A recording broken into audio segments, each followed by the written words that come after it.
Live is kind of an encapsulation of a lot of the things that we all go through as we transition from childhood into adulthood.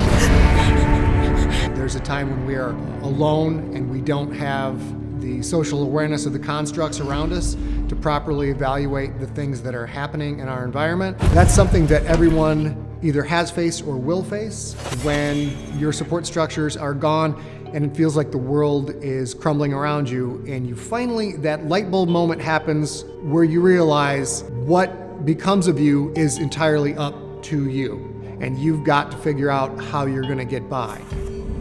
It's kind of an ever-expanding puzzle box, and I want the reader to be right there with the characters as the story unfolds.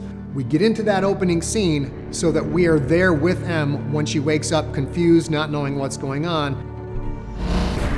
And I wanted the reader to be at the same place she was, know just as much as she knows, so they can all move forward together. So the trailer with the opening scene is a good way to bring people in without giving any spoilers. She is thrust into a world that doesn't have any preconceived prejudices, doesn't really have a social structure whatsoever, and she and the friends that she is stuck with in this journey have to rapidly figure out their own social structure together if they're going to get by. This is about, again, thrusting people into a new environment, and it doesn't matter what their gender is, it doesn't matter what their social status, the color of their skin. What matters is how they are able to survive in this environment, how they're able to develop the leadership skills necessary without any context, without any background. It really comes down to who is best among them to bring everybody together and to formulate a coalition that's going to give everyone a better chance of survival.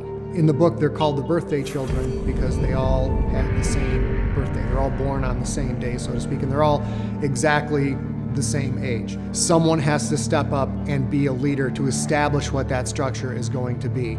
And Em early on takes on the leadership mantle, even though she doesn't want to, she doesn't understand why it's thrust upon her, but she quickly figures out that someone has to lead, and if she wants to survive, it's gonna have to be her. You've gotta have your foils, and there's a big bad in this story, and the big bad is really, really bad. As the pressure heats up and the intensity heats up in the book, there are some characters I mentioned who rise to the top, and there are some who completely crumble under the pressure. So when everybody else is paralyzed with indecision and they don't know what to do because they don't have a grown-up to tell them what's supposed to happen, Em is the one who steps up and says, well, we're gonna do this and we're gonna move forward, and we're gonna figure out whether that was the right path and continue, or that was the wrong path and make adjustments from there. The only way they're gonna get through this is to pull together and work as a team and work as a unit to face the onslaught of attacks that are gonna come their way throughout this book. So it is survival of working together more than it is survival of any one particular skill set